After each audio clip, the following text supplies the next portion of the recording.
संगत अच्छी हो ये जब प्रभु का मिले आशीष, मल का गुजवा जा चढ़े महादेव के शीस, महादेव के शीस। एक पहेली सुंदर सुन लो, जो जन जन के मुख से सुनते हैं, मतलब उसका है किसकी कथा, अब पंडित जी से सुनते हैं। संगत साथ अगर अच्छा हो, पापी भी साधु बनते हैं, गर साथी हो गलत मित्र, पुण्यात्मा पापी बनते हैं। जय सिया राम मित्रों, स्वागत है आपका अनसुनी कथा कहानी प्रसंग में। एक बनिक व्यापारी थे जिनका नाम धर्मपाल था, और वो अपने नाम की तरह अपने धर्म का निर्वाह करते थे। व्यापार में भी वो कभी बेईमानी नहीं करते थे, जो समुचित मुनाफा कमाकर व्यापार करते थे, और उनका सत्यता के साथ व्यापार के लाभांश को भी सभी से सम्मान पूर्वक शेयर किया करते थे, अर्थात जितनी जरूरी है उतने ही मुनाफे के साथ व्यापार करते थे। उनके पास सब कुछ था, बस कमी थी तो एक संतान की। उन्होंने काफी पूजा पाठ किए, दान सेवा सब उपाय किए। काफी दिनों के बाद उनके घर पर एक सुंदर बालक का जन्म हुआ। क्योंकि उनकी अधेड़ उम्र में बालक हुआ था, घर पर ज्यादा धन संपत्ति तो नहीं थी, किंतु बालक जिस चीज पर उंगली उठाता था, माता पिता कुछ भी करके उसकी सभी ख्वाहिश पूरी करते थे। बालक धीरे धीरे जवान हुआ तो माता पिता ने उसका ब्याह कर दिया। बहू अत्यंत सुंदर थी, किंतु सास ससुर के लिए विष से भरा सोने का कटोरा जैसा थी। उसने आते ही सबसे पहले रूप का जादू चलाकर अपने पति देव को अपना गुलाम बनाया, और फिर सास ससुर को दुख देने लगी।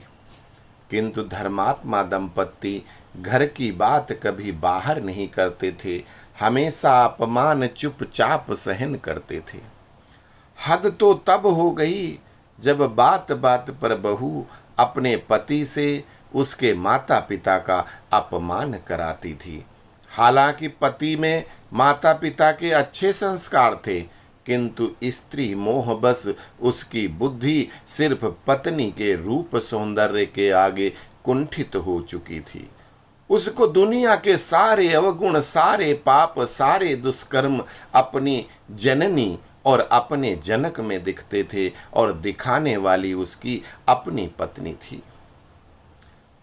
तुलसीदास जी ने सच ही कहा है कि सुत मानहि मात पिता तब लऊं, सुत मानहि मात पिता तब लऊं, अबलान न दीख नहीं जब लऊं, ससुरारी पियारी भई जब ते, रिपु रूप कुटुंब भयो तब ते।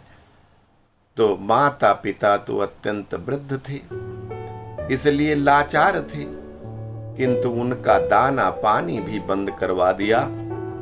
उस बहू ने बुजुर्ग दंपत्ति भूख से तड़प तड़प कर मरे।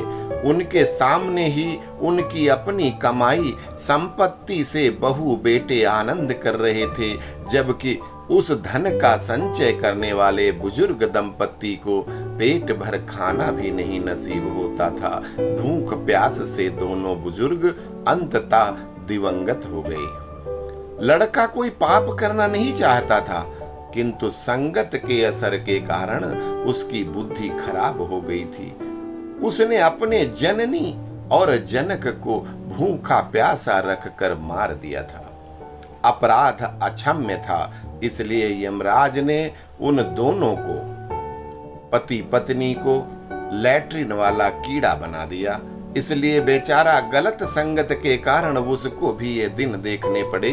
वो हमेशा अपने मनुष्य जीवन को याद करके दुखी रहता था। उसके माता पिता हमेशा भगवान शिव के भक्त थे, जिनकी उसके हाथों हत्या हो गई थी। इसलिए सजा के स्वरूप में यमराज ने 5-5 वर्ष तक बार बार लैट्रिन का कीड़ा बनने का उसको दंड दे दिया था। इसलिए उसका उद्धार नहीं होता था। एक बार कीड़ा बनता था, 4-5 साल तक गोबर और लैट्रिन खा करके और फिर मरा तो फिर कीड़ा वही कीड़ा बन जाता था। तो उसके पूर्व जन्म के पिता एक माली के रूप में जन्मे थे और अपने पुण्य कर्म से उनका काम रोज बागीचे से पुष्प चुग करके भगवान श्री राम के पिता महाराज दशरथ को देना होता था, जिससे वो भगवान शिव की आराधना करते थे। वो लैट्रिन का कीड़ा वहीं बगीचे में के पास बने हुए गाय भैंस के तबेले में गोबर इकट्ठा करके अपने उसी पत्नी के साथ मिलकर गोले बनाकर लुढ़का कर अपने बिल को जो बगीचे में था ले जाता था और दोनों पति पत्नी उसी का भोजन करते थे।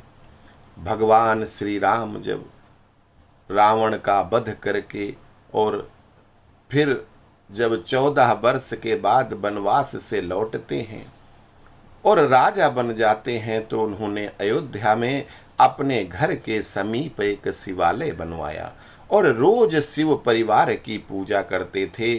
उसी माली को फूल लाने का काम सौंपा गया था। वो रोज बाग से फूल चुग करके लाता था और प्रभु श्री राम के द्वारा पूजा हेतु मंदिर के दरवाजे पर रख देता था। एक दिन गुजुई लैट्रिन का गोला बनाकर बड़ी मेहनत से ले जा रहे थे, किंतु उसी समय एक चिड़िया जो सिर्फ कीड़े ही खाती है की नजर उस पर पड़ती है और उसने तत्काल उस गुजुई को तो अपना भोजन बना लिया और गुज्जे पर झपटी। गुज्जा अपनी जान बचाने के लिए कभी इस पौधे पर, कभी उस पौधे पर, कभी फूल पत्तियों में छिपता घूम रहा था। पत्नी की मृत्यु से घबराया गुजवा एक फूल में जा छिपा। चिड़िया चली गई, जब देखा नहीं मिल पाया वो, तो उसी समय माली ने उपवन से वो फूल भी तोड़ लिया और सभी पुष्पों को लेकर भगवान श्री राम के शिवालय में रख दिया। भगवान श्री राम ने पूजा करते हुए वो पुष्प शिव जी को अर्पित किए, जिससे गोबरीला वही गुजवा भी शिव जी पर चढ़ गया और शिव जी पर चढ़ते ही उसकी मुक्ति हो गई। वो मुक्ति मिलने के लिए गोबरीला रूपी पुत्र जो अपने पूर्व जन्म के पिता बणिक को पहचान करके बोलता है कि संगत अच्छी होई जब प्रभु का मिले आशीष, मल का गुजवा जा चढ़े महादेव के शीस। महादेव के शीस चढ़ा प्रभु राम के हाथों मुक्ति मिली। हे पिता ये संगत आप साधु की, उनके कारण मुक्ति मिली। अब कीजिए कृपा ये फूल सुबह सरयू नदी में मिला देना, पिछले जन्मों के पाप कर्म से मुक्ति मुझे दिला देना। बहकर मेरा पापी शरीर जब गंगा में मिल जाएगा, फिर परम ब्रह्म श्री राम धाम में वास मेरा हो जाएगा। जैसा मैंने अपने पिछले वीडियो राम की बहन भरत की सारी के ही कारण ते रही कुंवारी में बताया था कि भगवान श्री राम और लक्ष्मण जी ने महर्षि वाजपेयी से पेड़ पौधे पशु पक्षी से बात करने की शिक्षा ली थी, और वो सारी शिक्षा उन्होंने 3 दिन में सीख ली थी। और वो तो स्वयं सभी विषयों के रचयिता स्वयं भगवान हैं। उन्होंने गुजवा की बात सुनी, समझी और फिर माली को सारी कहानी बताई। माली को भी पूर्व जन्म की स्मृति हो गई और उसने प्रभु से पूछा कि हे प्रभु, मेरी क्या गलती थी जो मुझे दोबारा जन्म लेना पड़ा? मुझे आपके चरणों में स्थान क्यों नहीं मिला? प्रभु श्री राम भगवान शिव की महिमा का वर्णन करते हैं और बताते हैं कि तुम्हारा पुत्र स्त्री की संगत में पापी बना, उसका अपराध क्षमा करने के लिए ही, उसको मुक्ति दिलाने के लिए ही आप माली रूप में आए थे। इस शरीर के बाद आप हमेशा के लिए आवागमन चक्र से मुक्त हो जाएंगे। और माली को भी आशीर्वाद दिया। आगे चलकर मृत्यु के उपरांत माली रूपी पूर्व जन्म का धर्मात्मा पिता भी मुक्त हो गया। पुत्र को भगवान शिव ने मुक्ति प्रदान की, तो वहीं पिता को स्वयं भगवान श्री राम ने वो स्थान दिया जो जन्म जन्मांतर के प्रयास के बाद किसी बिरले ऋषि को प्राप्त होती है। तुलसीदास जी ने कहा है कि जन्म जन्म मुनि जतन कराही, अंतराम मुख आवत नाही। लोग जन्मों जन्मों तक प्रयास करते हैं, किंतु उनके मुंह से मरते टाइम कभी भी राम जी का नाम नहीं निकलता, जो वो सब पापों से मुक्त हो जाएं।